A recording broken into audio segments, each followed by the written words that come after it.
दोस्तों, अगर भारत एक शरीर है तो उसका दिल है मध्य प्रदेश, जहाँ इतिहास की धड़कन सुनाई देती है, संस्कृति की खुशबू महसूस होती है और प्रकृति का सौंदर्य आपकी आंखों में बस जाता है। आज हम आपको ले चलेंगे भारत के दिल की यात्रा पर, जहाँ हर कोना, हर किला और हर जंगल एक कहानी कहता है। मध्य प्रदेश नाम से ही साफ है, भारत के मध्य में स्थित प्रदेश जो 3 लाख से ज्यादा वर्ग किलोमीटर में फैला हुआ है, यानी इतना बड़ा कि इसमें कई देश समा जाए। यहाँ की जनसंख्या है लगभग 8.5 करोड़। दिलचस्प बात यह है कि भारत का भौगोलिक केंद्र यही मध्य प्रदेश में सांची के पास स्थित है, इसलिए इसे पूरे भारत का हार्ट ऑफ इंडिया कहा जाता है। मध्य प्रदेश का कृषि क्षेत्र में अहम योगदान है। यह राज्य सोयाबीन उत्पादन में देश में नंबर 1 स्थान रखता है। यहाँ की जीवनदायिनी नर्मदा नदी किसानों की सबसे बड़ी सहायक मानी जाती है, जो खेतों को सींचकर प्रदेश की धरती को हरियाली से भर देती है। अगर इतिहास बोल सकता तो शायद वो मध्य प्रदेश की मिट्टी से ही बोलता। यहाँ के पत्थरों में भी सभ्यता की कहानियाँ छिपी है।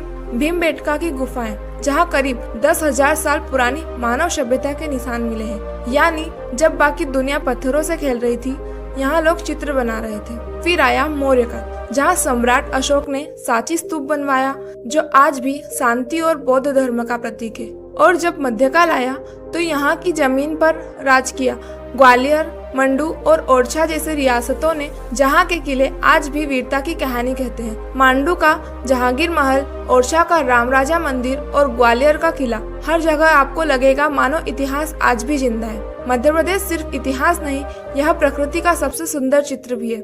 यहाँ है भारत के कुछ सबसे बड़े और खूबसूरत नेशनल पार्क्स, जैसे कान्हा, बांधवगढ़, पेंच और सतपुड़ा। कान्हा में आप देखेंगे मोगली की दुनिया को जिंदा होता, और बांधवगढ़ में महसूस करेंगे टाइगर की दहाड़ को अपने दिल के करीब। यहाँ के जंगलों में नदियाँ गाती है, हवा में सीटी बजती है और सूरज की किरणें पेड़ों के बीच से गुजरती है, मानो किसी पेंटिंग का हिस्सा हो।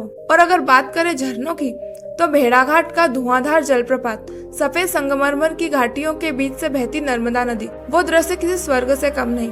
मध्य प्रदेश धर्म और संस्कृति का संगम है। उज्जैन का महाकालेश्वर मंदिर, जहाँ हर रात भस्म आरती होती है और पूरा शहर भगवान शिव की ऊर्जा से भर जाता है। खजुराहो के मंदिर, जिन्हें यूनेस्को ने विश्व धरोहर घोषित किया है, जहाँ पत्थरों में कला, प्रेम और जीवन की कहानी उकेरी गई है। ओंकारेश्वर, नर्मदा नदी के द्वीप पर बसा वह पवित्र स्थल, जहाँ ओम के आकार में बहती नदी खुद आस्था का प्रतीक बन जाती है।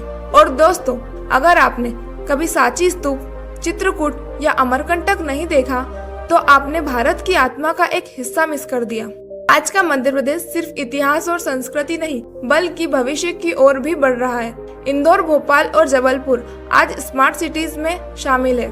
नई सड़कें, एयरपोर्ट्स, इंडस्ट्रियल हब्स और टूरिज्म सर्किट्स से ये राज्य भारत के विकास का केंद्र बन रहा है। दोस्तों, जब आप मध्य प्रदेश की गलियों में चलते हैं तो आपको महसूस होगा कि यहाँ भारत की आत्मा बसती है।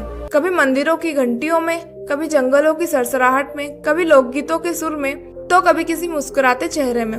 मध्य प्रदेश सिर्फ एक राज्य नहीं, ये एक एहसास है जो बताता है कि भारत कितना विशाल, कितना सुंदर और कितना जीवंत है। अगली बार जब आप सफर पर निकले तो याद रखिए, भारत का दिल आपको बुला रहा है। अगर आपको ये यात्रा पसंद आई हो तो वीडियो को लाइक करें, चैनल को सब्सक्राइब करें और कमेंट में बताएं मध्य प्रदेश का कौन सा हिस्सा आपको सबसे ज्यादा पसंद है।